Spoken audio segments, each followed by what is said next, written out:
All right, so if you have an Elite trainer, Elite just added the virtual shifting.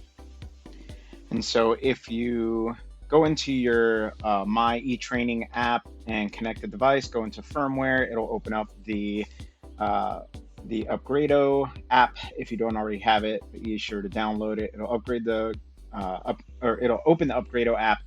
Once you're in the Upgrado app, you connect to your device, run through the prompts, and it'll update your firmware. Obviously, you want to make sure that your trainer's connected, the power is connected successfully, so that way there's no interruptions as firmware updates. You don't want any sort of power fluctuations. You don't want any sort of disconnects or anything like that. So you also want to keep your phone nearby. I generally just leave my phone with the app open and just let it do its thing. Oftentimes I'll sit on the bike and just kind of spin my legs because that doesn't interrupt the uh, the firmware update at all. So once you connect to Zwift, it runs you through the you know virtual shifting button wizard, which is basically just showing you what buttons you need to use to shift up and down, and it confirms that it's working correctly. So as you see, it got everything there connected. Once I got my heart rate in there, the one thing that I did want to do is go in and verify how the gearing is set up, because I run a 55-40 on the chain rings and a 32-11 on my cassette, and so I wanted to mimic that as closely as possible. Now I don't have the Zwift cog, and while I don't believe that's going to make a difference, I do want to at least put that out there in case there is an issue with the way the firmware works and identifying what power you're outputting based on the size of the cassette cog. And so as we get into the menu here, just wanted to pop up real quick to see what gears I'm in. Initially was going to go jump into a workout, but then I remember I want to double check this real quick. So went into settings, and in the hardware tab, you will see the virtual shifting down at the bottom. So if you keep scrolling down, I didn't realize my brake sensitivity reset itself, but that's a side note. And so I wanted to check what it was and just looked at the gearing. So right now it's set me to 53.39 with a 10 to 28 cassette virtual gearing. Everything else is basically, not really in my wheelhouse, considering what I normally run. And so it starts me off in gear 5, which not a big deal. I didn't know what to expect, and so right now I'm just kind of shifting up and down. Now my left paddle has an issue where the button for the shifting sticks, and you'll see why that's an issue later. So you see me shifting up right now to 24, just to kind of feel it out, and then shifting back down. And so what ends up happening with my left paddle is, or my left controller, is it will get stuck shifting down and like rapid fire shifting all the way down, and I am not able to shift up and kind of stop that loop. And so after kind of messing with it a little bit, I got it to shift normally. But ultimately, that's not the issue I wanted to talk about. The issue I wanted to talk about is what happened today. And so, again, as I'm going through, just kind of shifting through the gears, feeling it out, I wanted to see what it would be like if I shifted my physical gears while I'm in a specific virtual gear. And so that's what this next clip showed. Ooh, wow. That gets hard very quickly.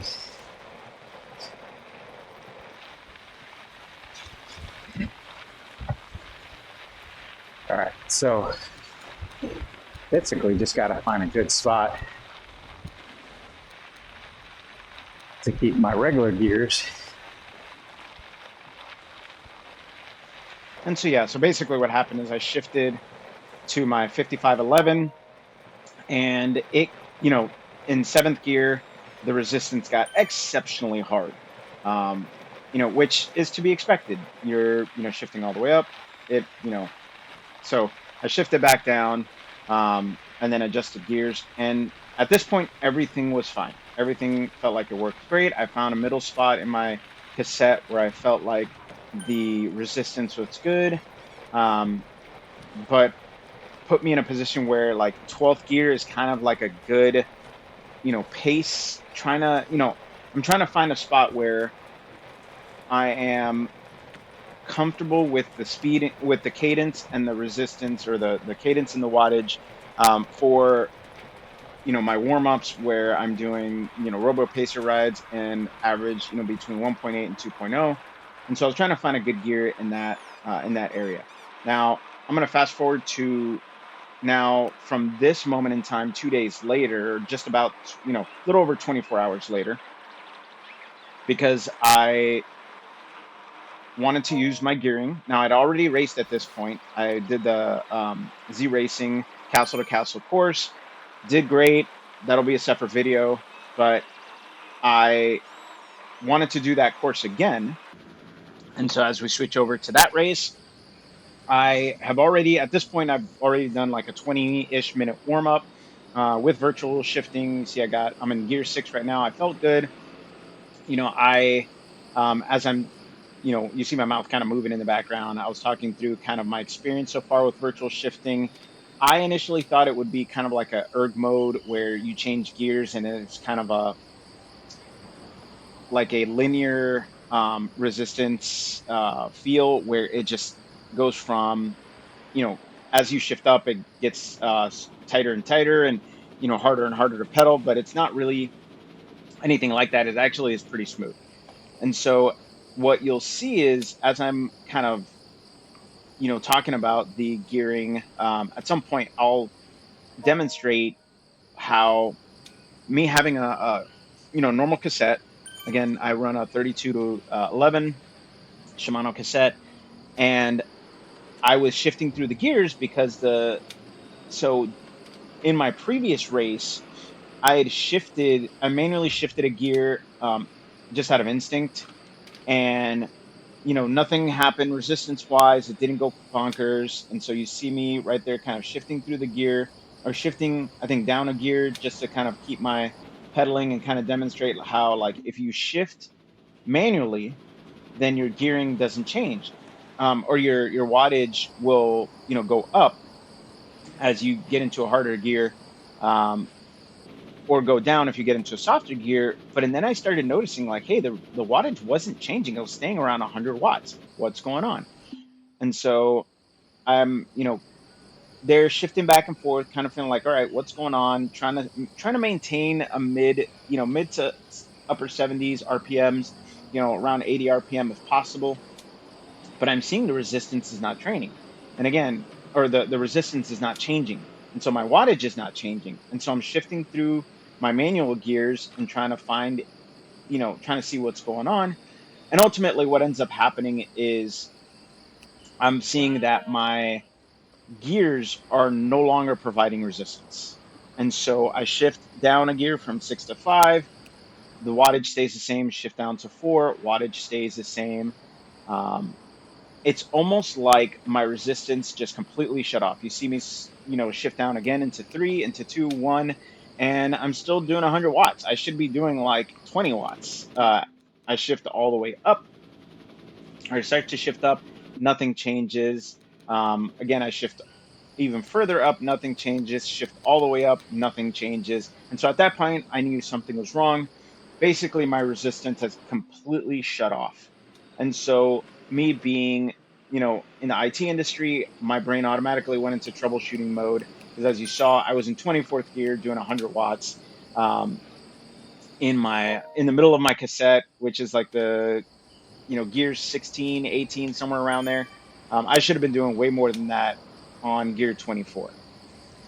And so as the race gets going, I'm like, you know what? We'll see how it goes. I'm in gear 15,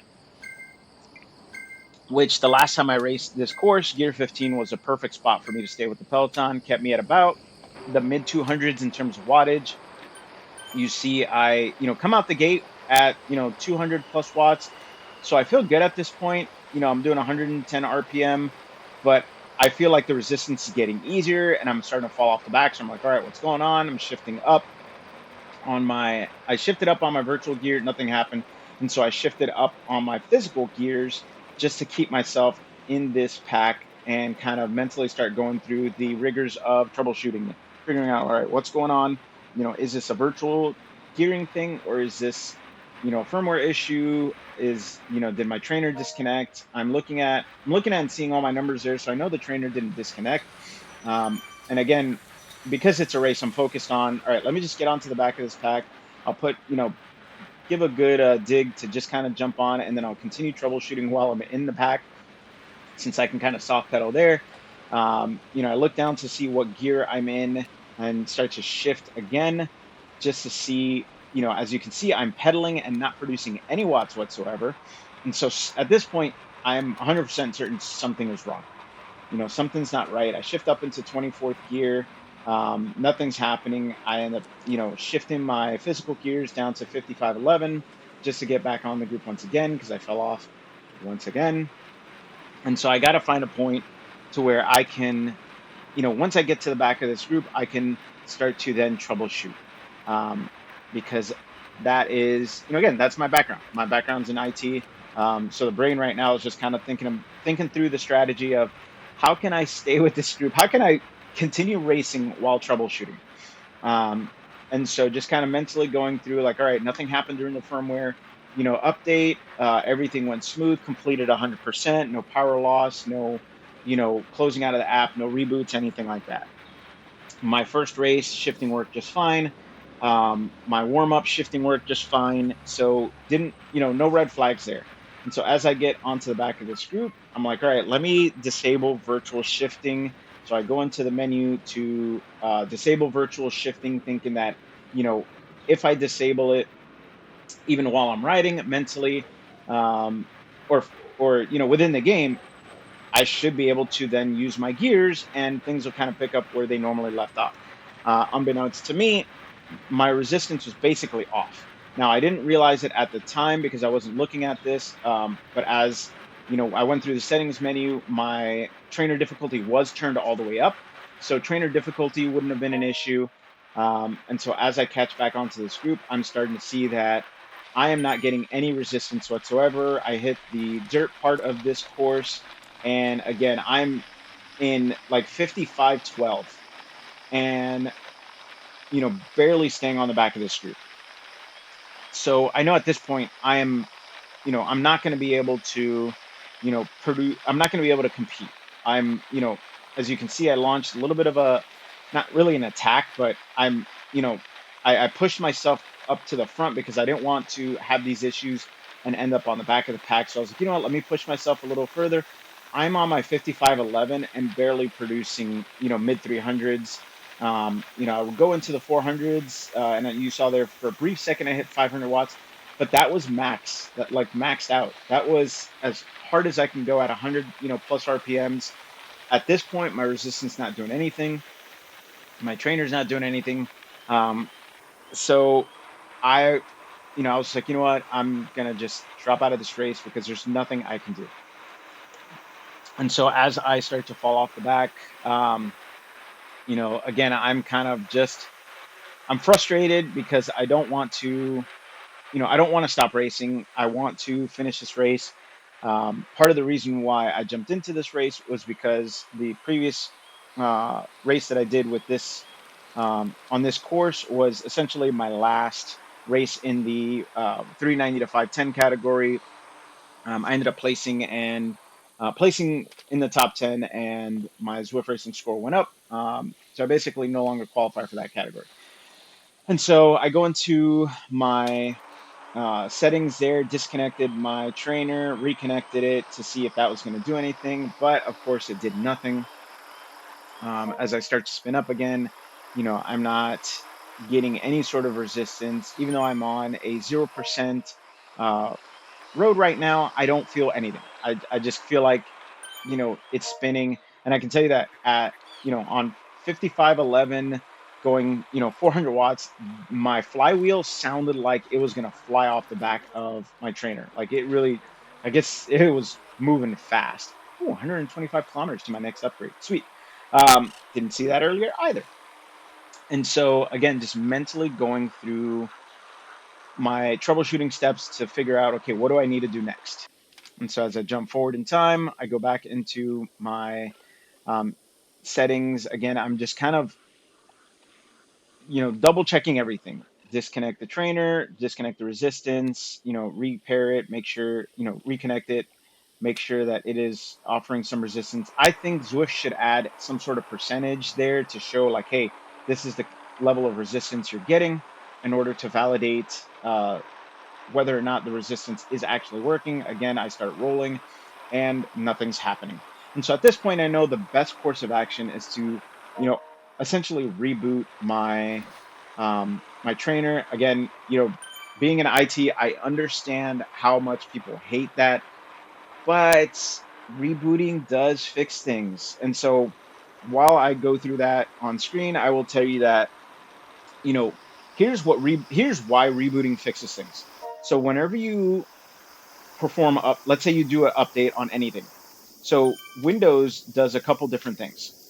Whenever you do a Windows update, Windows actually stops specific services while the update's happening and often does not restart them. And so rebooting restarts all those services. But there's also a file in your Windows registry called a pending, I think like pending file reboot, something like that. And what that file does is it tells Windows like, hey, there was a recent update, but we haven't rebooted yet because that registry entry is there. Now you can manually delete that entry and kind of bypass the reboot, but it's easier to just reboot. And so Windows inherently knows like, hey, I need to reboot. And so rebooting again restarts services that were stopped doing updates, or it cleans out files that needed to be deleted in order for the update to fully engage. And so that's kind of, the way I approach troubleshooting. And so at this point, I'm like, all right, I disconnected my trainer from the power, gave it a few minutes, and then powered it back on to see whether or not that was going to work. And so as I, get myself reconnected, I thought it would connect automatically, but it didn't. So I ended up having to go back in there, which surprisingly my controllers were connected. So I went back into the menu, reconnected. As you saw, all I did was just connect the power source. I didn't disconnect or reconnect resistance or anything else. And so when I reconnected the power source, went back in, and you know, at this point I'm verifying again, settings, because that is how my IT brain works. Going in, double checking, all right, hardware, trainer difficulties on, my, virtual shifting is turned off. I didn't realize previously my braking had reset itself. I keep braking off because of time trials. It can manually engage itself, and the last thing you want while you're racing is your braking to engage. And so I jump back into the world of Zwift to test it out one more time after rebooting, while my highlights get blown out because it is sunrise for me at this point and I am outside. And so as I start to roll forward, you see me, get on the pedals, my resistance went like full max, like just completely stopped me from being able to turn the pedals. And then, as I started to roll some more after a few seconds, it kind of figured itself out. And at this point, I'm on 0%, but I felt good. I felt like I was getting the proper resistance that I needed, as I gave a quick thumbs up bomb there on the, as I rolled through. And so as I approach the castle, again, I'm still at 0%, but you look at my watts, I'm at 180 watts.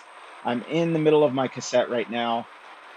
And so I know that, the resistance is being provided. I'm at 2.3 watts per kilogram.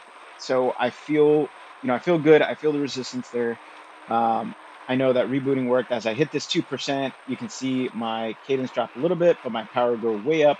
Went up about 50, 60 watts. And then as I come down that slope, it went back down, just kind of showcasing again that the resistance was working. man, this should have been a Star Wars themed video. And so